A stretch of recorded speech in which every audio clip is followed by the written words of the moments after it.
All right, so right now we're at a property. Customers are not in the home. Kind of a big property. Yeah, pretty big. So we're fixing actually the pool heater that's like back over there. But I couldn't park near the like in front of the house because they were doing construction like literally right in the beginning of the driveway. So I had to leave my truck out and then walk all the way, like all the way. And we're still walking. So we got to go to the back of the house. We're actually fixing a pool heater. So yeah, a pool heater in the middle of the winter. I know. What are you gonna do? So we're fixing a pool heater. I came here about a week ago. It's gonna be a little bit loud down there, so I don't know if I'm gonna record down there. But there was an igniter issue. Now this can apply to like regular furnaces and boilers and things like that too, because the diagnostic procedure behind how I know the pool heater igniter was bad is kind of like the same concept for most furnaces or HVAC equipment in general. So we're gonna go down now and I'll show you guys what it looks like, what it is, and hopefully I can kind of walk through what I did to diagnose that it was a bad igniter, because like I said, this will apply to furnaces, boilers, and other things that have a similar type of ignition control. They said they were gonna leave this unlocked or not. Let's see, there is a code.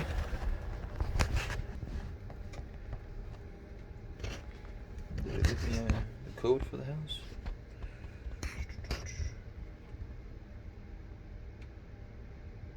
Nope, they did not. So we're gonna have to see about this.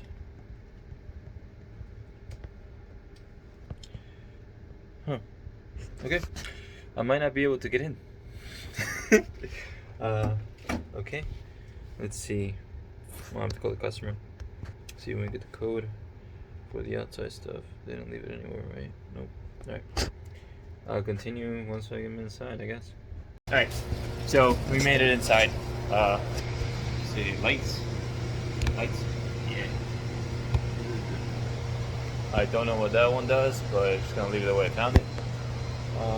Okay. So this is the pool pump room. So you got your pool setup right here, and this is the boiler. Now this is a Lars boiler. It's a Lars boiler. See if I can open up this thing. I think it was like an HE80 model. Now Lars boilers, this particular boiler is usually found on like commercial applications, like and or in this particular case, somewhere where we need to provide a lot of heat, a lot of BTUs. You won't find this typically to heat up a home. It's just way too much. It's like overkill. Just check that here. All right, so by the way, I have an obsession with tools. Like this is kind of like my setup right now. Obviously, then there's the back portion of it. But yeah, no, it's this is my go-to on everything. I'm trying to build a small pouch to kind of keep my like the basic service stuff, but because this has like I have a lot of stuff in here. Like I use these guys to take out pump flanges and a bunch of other stuff. I gotta have electrical tape. Actually, I gotta get more rolls of electrical tape. I use them to like label different zones and things of that nature. Inspection mirrors are really, really useful. So what was I gonna do? Oh yeah, flat. Here we go. Customer's calling. Let's see. Okay, so back to the this thing here. So we're gonna open this up. Open up.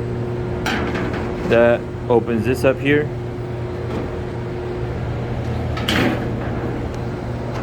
Now, this particular boiler, I mean, you still have your same concept, right? So it's if we remember yesterday's video, we swore that it was 90%. So obviously you can see right here your PVC vented piping. So we know that this is a 90% system. Okay, we're grabbing fresh air from outside. So we're grabbing air from outside into here, into your combustion chamber, which this is a really kind of a poor design because like there's a wing nut right here. It's got like a little mesh filter in there that you're supposed to like clean out, but that mesh filter never goes right in the same spot. You can tell here, like there is like leaves and stuff like this. This is all because it's coming from the outside. It just gets sucked right in. So you want to clean this as best as possible. But we're actually here to replace that guy. all the way up there. Like that guy right there. That guy right there. So the igniter here, and I'll show you guys like kind of the process behind how I ended up figuring out that was bad. So let me just set it up, and then you know, we'll go over everything from there. All right. So like I was saying before, I know that this is the reason why this thing wasn't working was this board was displaying an error code 3. So now an error code 3 is basically a ignition failure, and this particular control, not all controllers would indicate the same amount of blinks as the same error code. So this guy in this particular controller, it was a ignition lockout, so it failed to ignite I think 3 times, and then it goes into like an hour lockout, right? So obviously if we remember what we needed before for ignition is air, fuel, and spark, right? In this case, your spark is obviously being created by the igniter. That is your sensor, your source of the spark essentially is going to get ignited, right? So there's a couple ways that I knew that the actual igniter was bad. So you remove the igniter. Obviously, you make sure there's no power here, which there isn't. That I put that in the opposition. But you always want to retest power. I already did it, so we know that there's absolutely no power there. There's nothing that's going to get it to come on. So this is the wire going to the igniter, which we're going to disconnect from here. So we're going to go to L2, which hot surface igniter, and the 120 right there. So just to be on the safe side, we're going to snap a quick picture of that.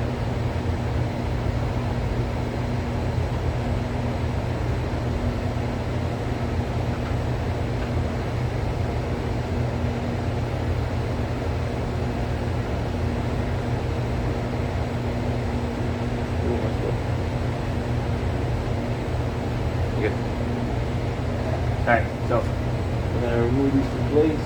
That's going to go to my igniter, my fixed igniter, and here. Okay, so now we remove the wires for the igniter, alright? This particular igniter, an igniter will have a resistance reading. Now, most igniters are 120 volts or spark ignition, right? Unless you have a standing pilot appliance, which is standing pilot appliance. Like if you ever look at the bottom of your boiler or your water heater, you see a little flame that is constantly there present. That is called a standing pilot. So it does not work on 120 volt ignition cycle, right? So this guy right here should have a resistance reading. Now, the process behind how I got to the fact that it wasn't, ignited and wasn't actually like, that it was the igniter was because I knew I had air. I know we were getting air from outside because my filter wasn't clogged back here. I knew the intake was fully open. I know we were getting air in there. Everything else cycled on. The induction motor kicked on. Everything else cycled on. I know we had fuel because I opened up the gas. I know we had fuel. But for some reason we were not igniting. So I'm like, okay, let's check the igniter. So I took the wires off just like I'm doing right now.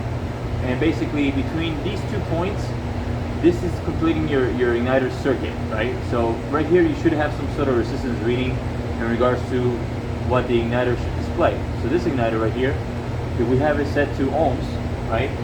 Which you can see right now, it's set to ohms, and we have OL or open line, right? So we're not reading anything across it. We should be reading some sort of resistance. The fact that we're not reading anything, it's just telling me that it's broken most likely, and so it's not making a constant, I wouldn't say circuit, but like continuation across, the 2 points essentially.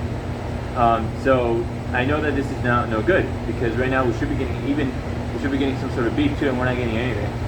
So that beep is just continuity, which basically just means that it's following a flow, right? So like if I beep these two, like you can't barely hear because everything is loud here, but you get a beep, right? See that? You get a slight beep. I'm not getting that. So that's number one. So we have no continuity. We have no resistance, right? And the last thing to verify that it's not a board problem is you want to make sure that this guy right here gets voltage. So this guy provides 120 to the igniter. If that guy's providing your 120 to the igniter, then 100% it's just a bad igniter. And you will check the 2 points where the igniter goes into, and during the sequence of operations, it'll get to a point where you're going to get voltage in that area. And at that point, then you can establish whether or not you have voltage present, right? So I did have voltage present, and still the igniter was not glowing, was not doing anything. And I knew this particular igniter should have anywhere between 40 to 70 ohms of resistance.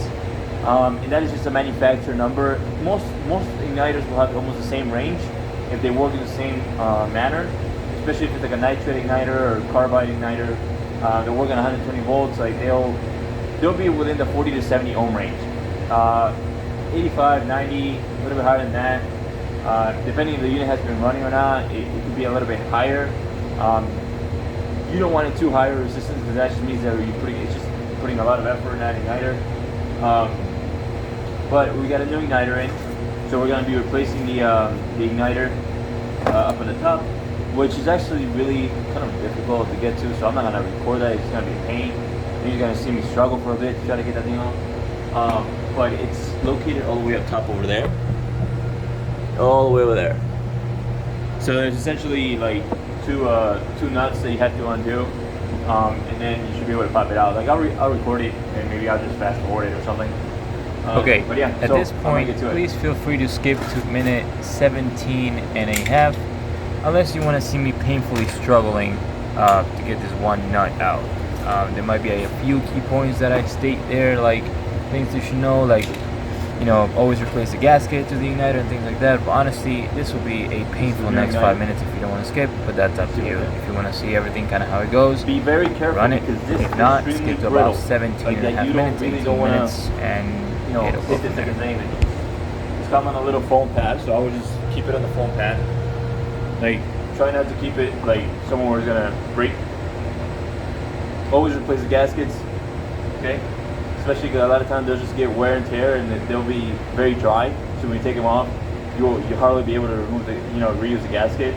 And a worst case scenario, if you have some like fiber cloth or anything like that, you can use that, or even like I've used the like the circulator, like the rubber flange material. You can use that too. Just get the really thin one. I've used that in a pinch, but always make sure you get a OEM gasket. I usually like to leave also the paperwork with the igniter in case somebody else comes. They can kind of see what I mean. Sometimes, like if you're lucky, you'll get the nah, this one doesn't say.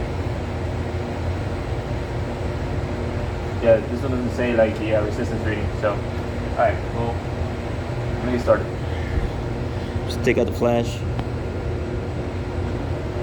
Yeah, I was kind of blinding my eyes.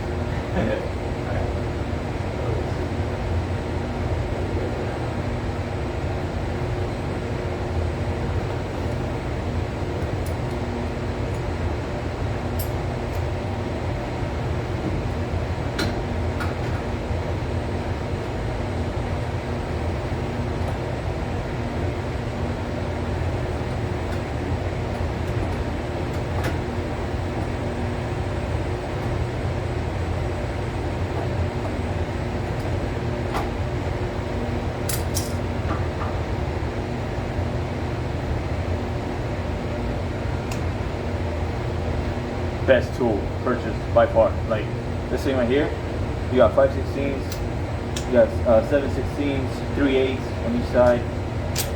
On the other side, you got all these other ones. Like I can probably take apart an engine kinetic spoiler with this alone. Like it's pretty good.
all that struggle. These are nice, but the nut can't go all the way in and then kind of get stuck in it, so you gotta get it out, but it's great. It's very easy like this.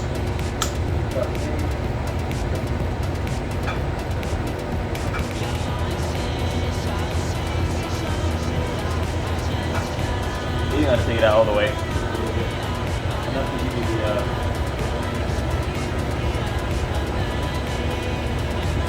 I have no idea how the audio is gonna be because of that pump that is constantly running over there. So, just a heads up.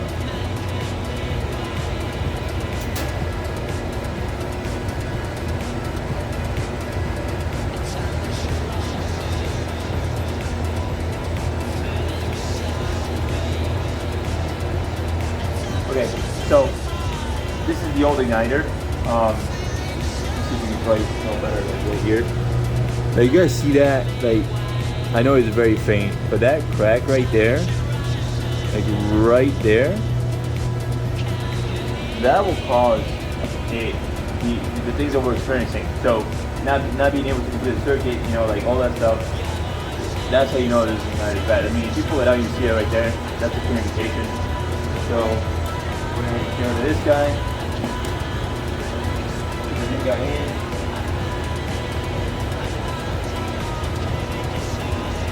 I'm going to clear that gasket.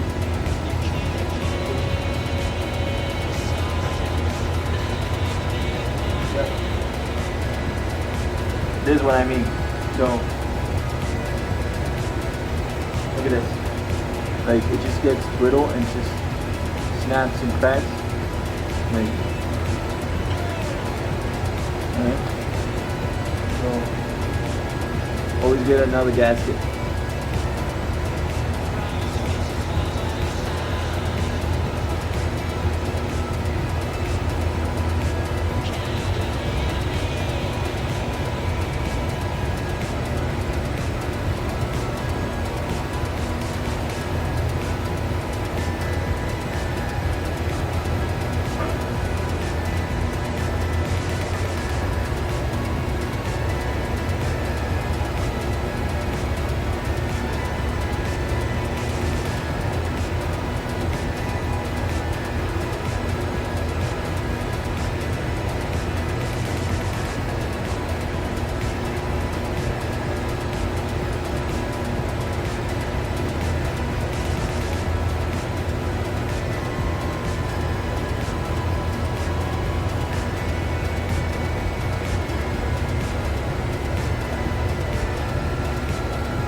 You also don't want to crank it too hard, right? Because these particular ones are going right up to the actual igniter, so you don't want to like crank it like crazy hard. Just enough that it's nice and snug.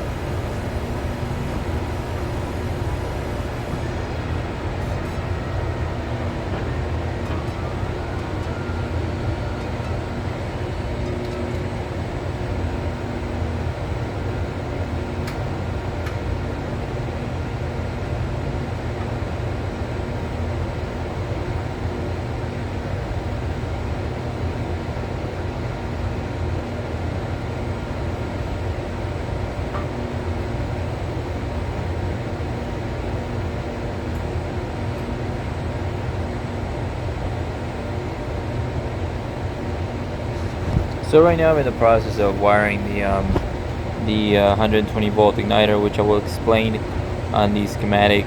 This particular board has a 24 volt and a 120 option.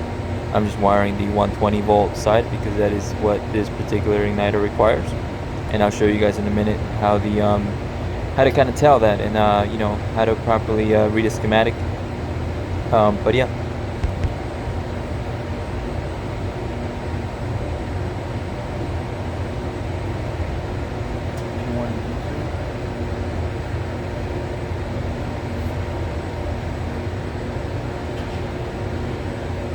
So, if you are looking to get into the trades, I recommend that you get really comfortable looking at wiring schematics. just that alone will get you really far. Like, just learn how to read like one of these, okay? Like, if you can learn how to do that, you're probably 60 to 70% better off than anybody else that's starting the trades. Like, just learn how to do that. So we're looking for my igniter, which happens to be right here. So you can see igniter 120 or 24 volts. We're doing the 120 terminal. So we're looking for the 120 leg, which is the bottom one here. So we have the igniter goes to igniter here and igniter right there. Okay, so yeah, that's wired in correctly.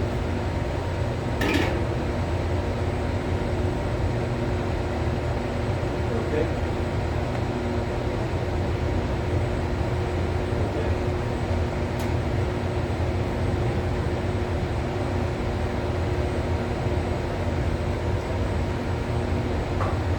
So now we're gonna turn it on, and then you know, start the heating sequence, and then we'll see where we're at.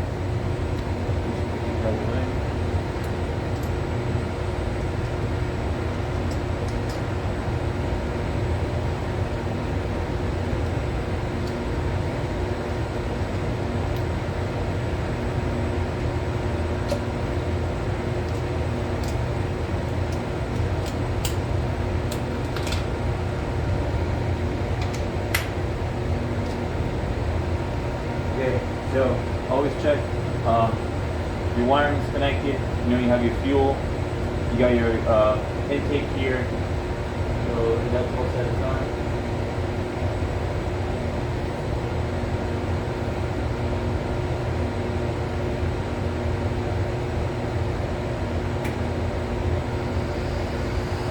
Now you can hear the inducer motor kicked on, so that's that whirling sound that you're hearing right now.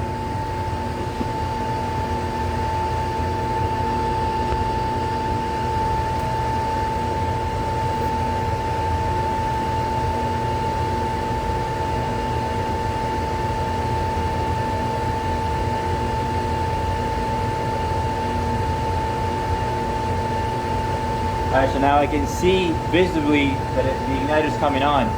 You can see up there that little flame. If you see that orange, that means that the igniter is glowing. So momentarily we're now going to trigger the gas valve, and that's going to open up the gas and allow that to start igniting and combust.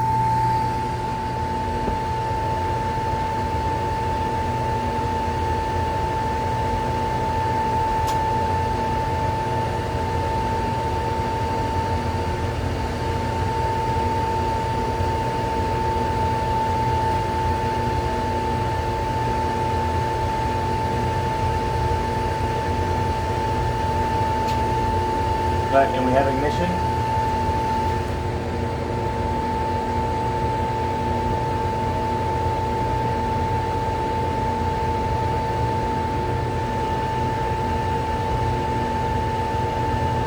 Yep.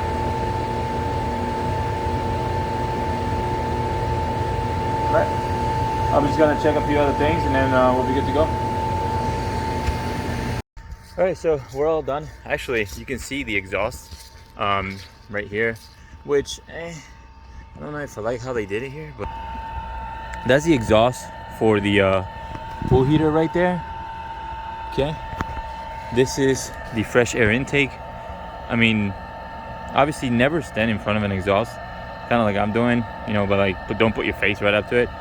You might start to feel a little bit dizzy. That is the intake. So typically you want to pipe in the exhaust a little bit higher and then out to the side. You know, but I mean, it is what it is. It's been working all this time, so I'm not gonna go crazy about that, because what you don't want is recirculation of intake to exhaust. But you can see, like, it's really pushing out, so I think it should be fine. And also you really want to be 18 inches above snow grade. But again, I'll bring it up to the customer's attentions, but we'll see. But that's the exhaust. So if you ever like walk around the house and you see this happening, don't be alarmed. It's just, you know, exhaust for their condensating equipment. You can also see there's some more of it over there, like in the bushes. So yeah, but it's all working. So we're just gonna head back to the truck, get into the next call, and what is my next call? Oh, it's a radiant system. It's this like this house has been like Frankenstein, just like redone over and over again. It has some weird radiant stuff going on there. They have like radiant forced air heat and some baseboard and kick toe heaters in bathrooms, and a few radiators left from the old system. Like it's a mess. Like, talk about like hacking things out. But yeah, we're gonna go there and fix that, and hopefully that's it. All right.